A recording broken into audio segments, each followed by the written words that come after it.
Мусорлиев Мирслан, у вас есть дополнение? Нет, да? Тогда переходим к вопросам. Урзавекова Максат, у вас есть вопросы? Да, у меня есть вопрос. Пожалуйста, задавайте. Вот вы в своей позиции отмечаете, что в соответствии с Конституцией Кыргызской Республики не должны приниматься законы, отменяющие или умаляющие права и свободу человека и гражданина. Вы считаете, что принятый закон именно умаляет или отменяет права, да? Да, в данном случае именно именно эта норма, она ограничивает это право. То есть человек, получается, он не может сейчас передавать свое имущество. В соответствии с Конституцией ему дано такое право распоряжаться своим имуществом. Он не может его передать кому-то, хоть на час, хоть на сутки. И получается, в данном случае она запрещает ему. В случае передачи данного имущества на сутки он будет нести административную ответственность. Пожалуйста, есть еще вопрос? Да, у меня еще есть далее такой вопрос. Вот вы далее отмечаете, что статья 9 Гражданского кодекса, часть 5, да, гласит, что закон не должен предполагать, закон ставит защиту гражданских прав в зависимости от того, осуществляются ли эти права добросовестно и разумно. Добросовестность и разумность участников гражданских правоотношений предполагается.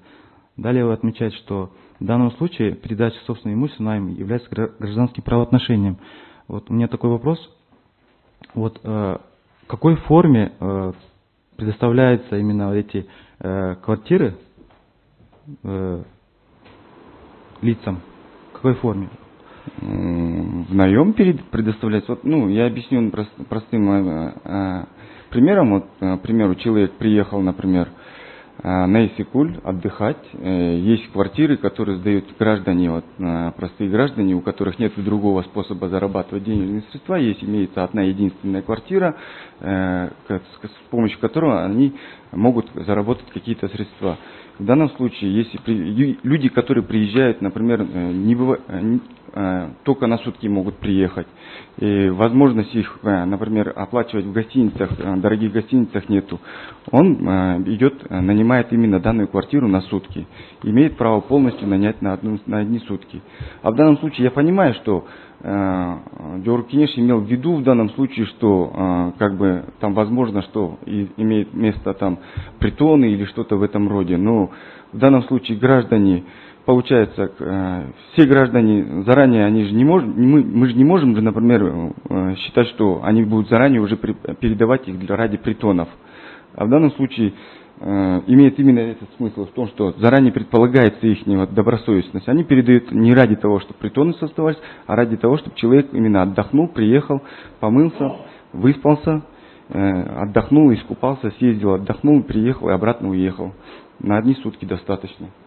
Вот вы, получается, хотел спросить, в какой форме, поскольку согласно Гражданскому кодексу, статья 545 гласит, что договор имущественного найма должен быть заключен в письменной форме. Получается, вы противоречите самому себе, если это не предоставляется в письменной форме, то есть без составления договора?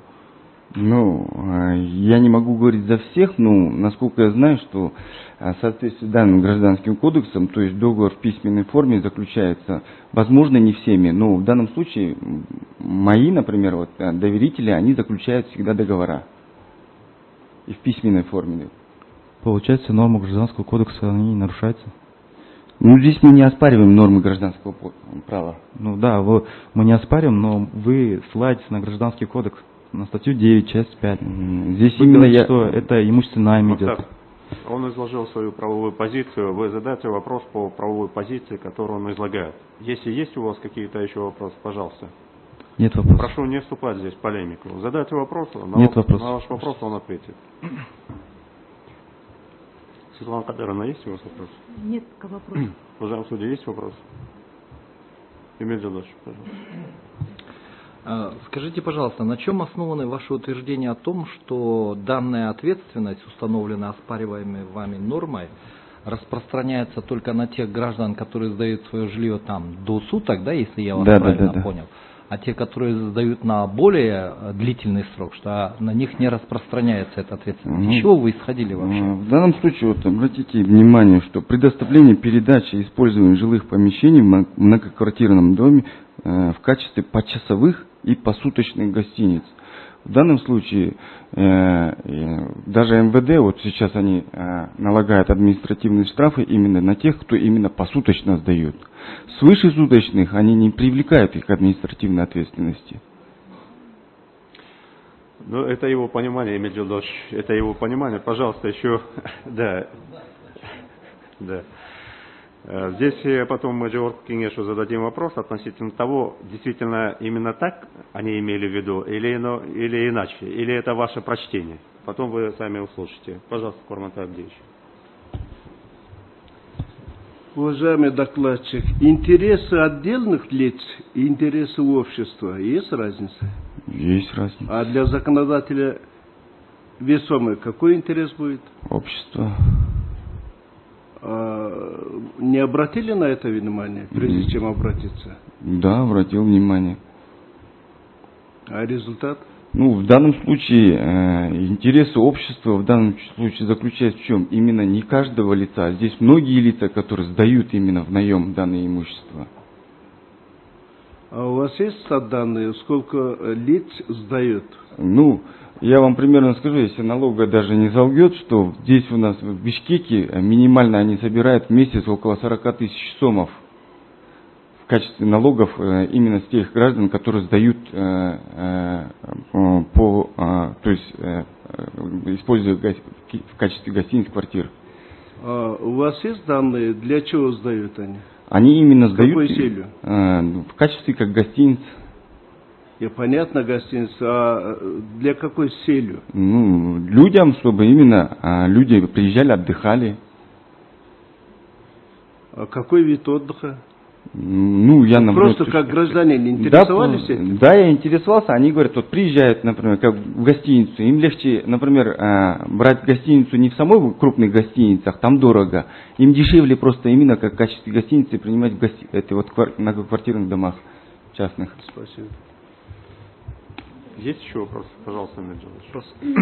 Вот скажите, пожалуйста, ну, сдают в наем жилье, в котором сами жили, да? Да. Вы так предполагаете, да?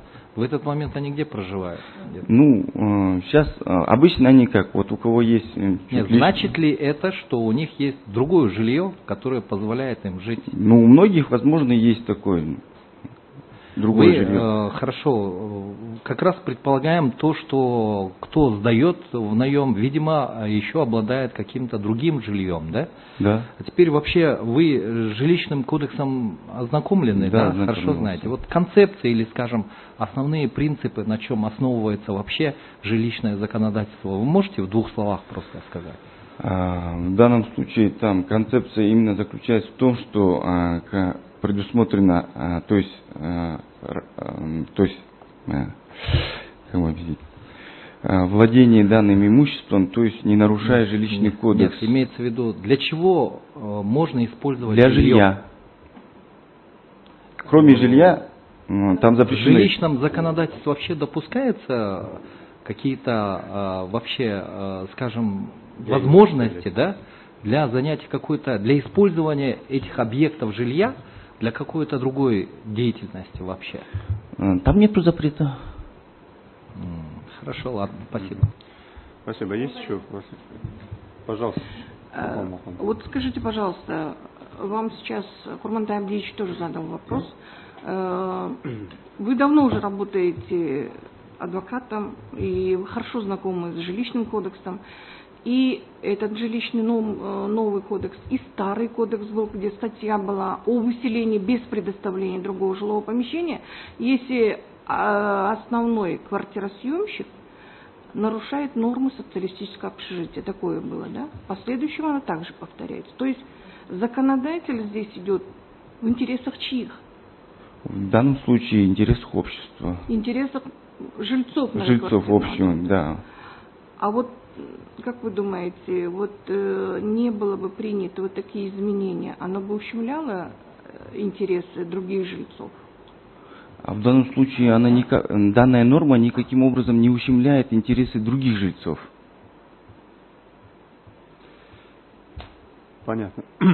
Мухаммед Шатканович, пожалуйста, вопрос задавайте. Так, уважаемая обращающая сторона, вот статья 4 Жилищного кодекса Кыргызской Республики, там написано, жилые помещения предназначаются для проживания граждан. Ну, это в общем сказано в отношении всех жилых помещений. А вот в отношении жилых помещений в многоквартирном доме, во втором предложении написано, что передача жилых помещений в многоквартирном доме, предоставление их для целей промышленного характера и так далее, и в том числе гостиниц, а также для любых других целей, кроме проживания, запрещается. То есть законодатель установил прямо норму, запрет о размещении в жилых помещениях многоквартирного дома гостиниц. А почему вы обжаловали не эту норму? Вы обжаловали норму административного кодекса, которая предусматривает санкции за нарушение этого запрета, предусмотрено в статье 4. В данном случае именно, почему обжалуем, в данном случае именно несут административную ответственность, то есть за передачу имущества административная ответственность. В чем здесь наказание-то? За нарушение норм, предусмотренных в статье 4 Жилищного кодекса. У нас же общее есть правило. Да. Во многих законах может быть предусмотрен запрет, а вот ответственность за их наказание идет в админ кодексе. В административном кодексе. Это же общее правило.